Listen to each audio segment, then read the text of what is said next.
All right, so you've really sent me down a Bitcoin rabbit hole this time. Charts, predictions, articles, debating if we found Satoshi living in a yurt. Well, gotta love a good Bitcoin mystery. It seems like you're trying to figure out if Bitcoin is about to take off or if we're stuck in this weird holding pattern. Yeah, it's a fascinating time, right? I mean, Bitcoin hanging around $63,000, it feels kind of meh.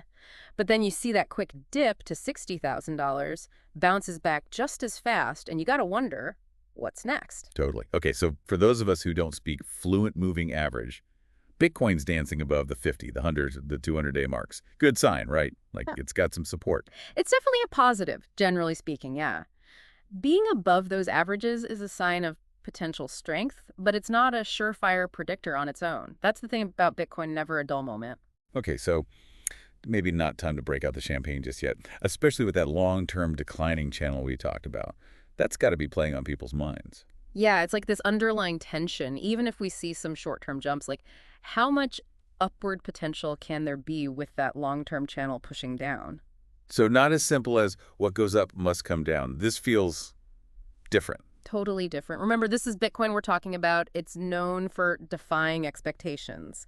These sideways slides, even the ones with a slight downward tilt, they've often come before some pretty massive price surges. Like how massive are we talking? Give me some historical context here. Well, trying to predict Bitcoin based on the past is a bit like, I don't know, trying to predict the weather using a magic 8 ball. You might get lucky or you might get totally soaked. It's a shame there's a chance. I like those odds. Let's just say, those historical examples of dips followed by huge surges, they're definitely worth paying attention to. But Bitcoin, it tends to chart its own course. Speaking of charting courses, everyone keeps buzzing about a bullish breakout. What needs to happen for Bitcoin to break free from this $60,000, $70,000 zone, and what could be the catalyst? A tweet from Elon Musk about how Bitcoin is now accepted at Tesla charging stations. Well, we'd need to see a decisive move above that $70,000 mark, for starters, and not just a quick blip, but a sustained push with real volume. As for the catalyst, your Yeah. guess is as good as mine. So a Bitcoin ETF gets approved, suddenly everyone wants a piece of the action, and boom, we're off to the races. It could be anything or nothing. A major influx of institutional money, some new regulatory clarity that makes everyone feel comfy, even just positive vibes, you know? Bitcoin's unpredictable like that. Speaking of vibes, what's the overall mood in the Bitcoin world right now? Zen-like calm or starting to get a little sweaty? That's where our friend, the Fear and Greed Index, comes in handy. Right now, it's sitting right around 50 neutral territory. 50-50. So basically a coin toss. Exactly.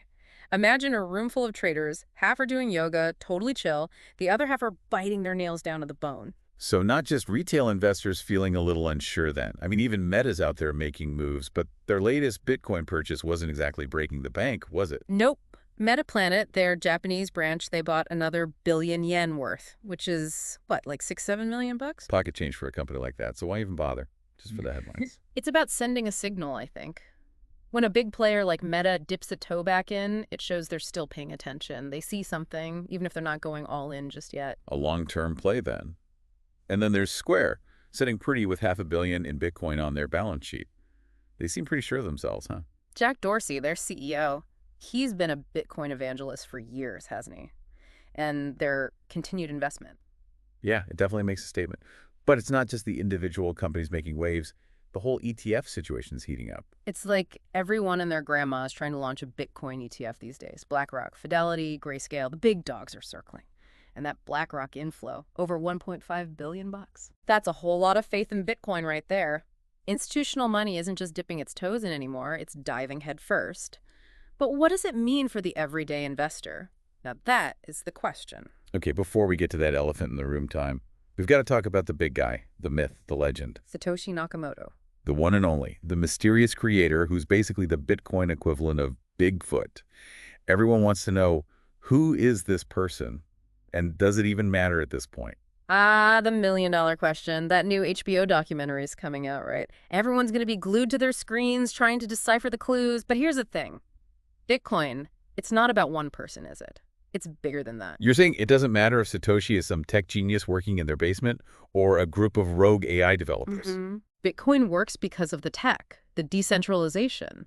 It doesn't need a leader, and maybe that's what makes it so powerful. Okay, I'm not going to lie, that's a pretty cool concept. This digital currency may be changing the world, and it doesn't even have a CEO. Wild. So, we've got this mystery. At its core, the price is about as predictable as my toddler after too much candy, and don't even get me started on the future. And yet here we are, still talking about Bitcoin. Why does this thing have such a hold on us? Because it makes you think, doesn't it, about what money actually is. Is it just pieces of paper, numbers on a screen? Or is it something more? Bitcoin makes you question everything. But let's bring it back down to earth for a second. How does it stack up against good old-fashioned gold? The original store of value, it's the ultimate showdown, digital gold versus the real deal. So who's winning? Well, if we're talking about recent performance, Bitcoin takes the crown, up about 50% this year compared to gold's 26%. But the past doesn't guarantee future returns, right? So what's fueling Bitcoin's gains? Is it sustainable? The fixed supply is a biggie. Only 21 million Bitcoins will ever exist. In a world where they're printing money like it's going out of style, that scarcity is super appealing. And as more people jump on board, that scarcity just increases. But there's always a but, isn't there? There always is. Bitcoin's price swings. Let's just say it's not for the faint of heart. And then there's the regulatory landscape, which is about as clear as mud. So lots of potential, but buckle up, it's going to be a bumpy ride. Speaking of bumpy rides, we've got to talk about Plan B. Plan B. You know, he's been awfully quiet recently. And when Plan B's quiet, the Bitcoin world holds its breath. But he has voiced some concerns about where things are headed. His big worry, this whole sideways action we've been stuck in. 8 months, Bitcoin's stuck between $60,000 and $70,000. That's a long time, even for Bitcoin. 8 months, that's like dog years in the crypto world. So what's Plan B's take on why this is happening? He's hinted that all the hype around those Bitcoin ETFs might have pushed the price up too fast, too soon. Remember all that frenzy a few months back? Everyone wanted in on the action. It's like the early days of the internet all over again. Everyone thought they were going to be the next Bitcoin millionaire. Exactly. And that might have created a bit of a bubble. Now we're in this correction phase. Everything's trying to find its footing. Okay, so the big question, is this just a blip before Bitcoin blasts off again? Or is Plan B right, and are we in for a long, cold crypto winter? That's what we're trying to figure out. And the truth is, no one knows for sure. So, are we just supposed to sit here refreshing the charts every 5 seconds, waiting to see which way the Bitcoin winds blow? What are you watching closely that might give us a clue about what's next? Well, first off, yeah, keep an eye on that $70,000 mark we talked about. If Bitcoin muscles its way past that with real buying pressure behind it, that could be a sign that the bulls are back in charge. Okay, so $70,000 is like the magic number right now. It's a big one to watch for sure. But also, if it struggles to even get close, starts trending down instead, well, Plan B might be onto something with that whole correction idea. Got it. So price action is key. But what else? Are there any other factors, external forces, whatever you want to call them, that could throw Bitcoin for a loop? Oh, absolutely. Keep an eye on the institutional money. Will those ETF inflows keep flowing, or will they tap the brakes? And then there's the whole global economic picture. Inflation, recession fears, even a good old-fashioned geopolitical crisis. You're not going to mention Elon Musk tweeting something cryptic, are you? Yay. You never know with that guy. But yeah, all of those things can impact investor sentiment, and Bitcoin's price tends to follow the herd, at least in the short term. It's like Bitcoin's this weird mix of cutting-edge technology and good old-fashioned human psychology. It's fascinating, isn't it? It makes you think about what really drives value, what makes people believe in something, whether it's a shiny gold bar or a bunch of ones and zeros on a screen. Speaking of gold, didn't we used to talk about Bitcoin as a hedge against inflation, like it was the digital version of gold? We did. And a lot of people still see it that way. That whole fixed supply thing, only 21 million Bitcoins ever, it makes sense on paper, right? Especially with all the money printing going on in the world. But this year hasn't exactly been a banner year for that whole inflation hedge argument, has it?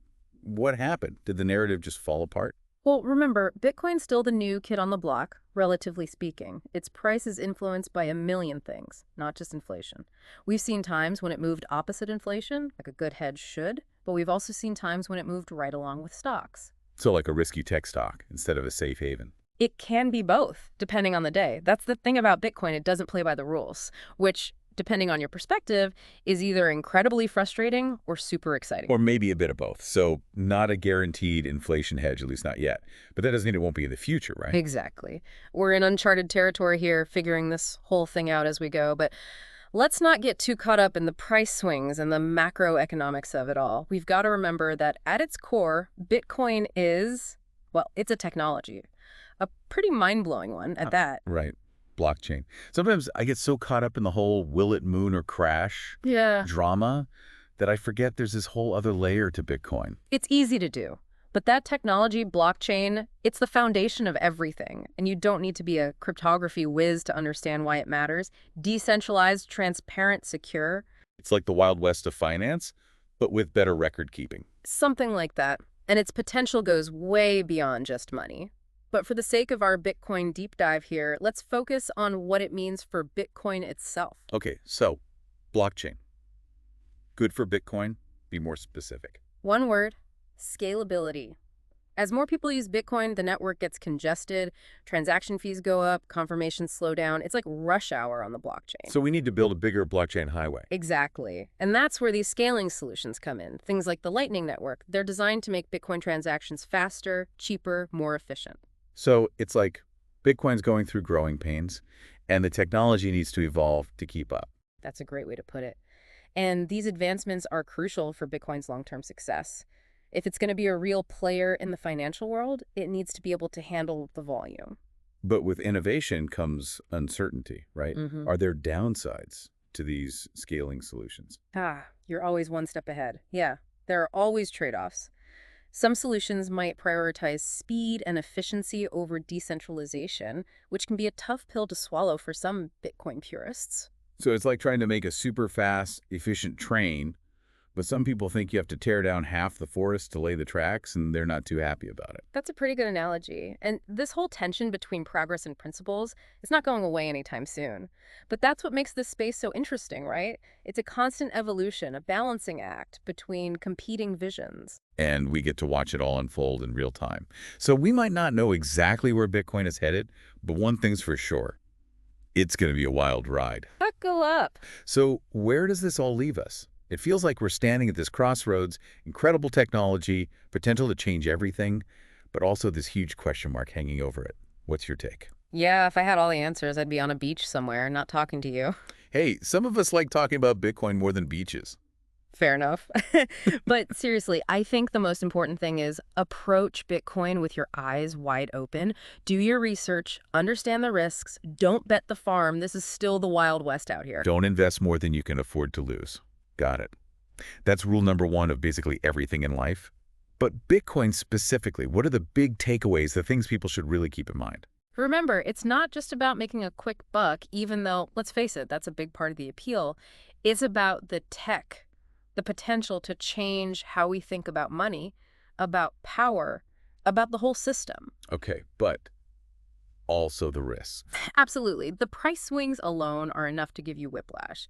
And then you've got regulations, security concerns. The technology itself is always changing. It's not for the faint of heart. So how do you wrap your head around all of it? I mean, I consider myself reasonably intelligent, but some of this stuff makes my head spin. It's a lot. And honestly, even those of us who've been at this for a while, we're still learning every day. But that's part of what makes it so exciting, right? It's this constantly evolving puzzle. And a very expensive puzzle for some people, let's be real. True, which is why that whole do your research thing can't be stressed enough. Words to live by. Well, I think we've given our listeners a lot to chew on today. Moving averages, the fear and greed index, Plan B's ominous warnings. We've been to the depths of the Bitcoin rabbit hole and back. And we didn't even talk about the pizza guy who spent millions on a couple of pies back in the day. Next time. But seriously, it's been a wild ride. Any final thoughts for our Bitcoin adventurers out there? Stay curious, stay informed, and as much as possible, try to enjoy the ride.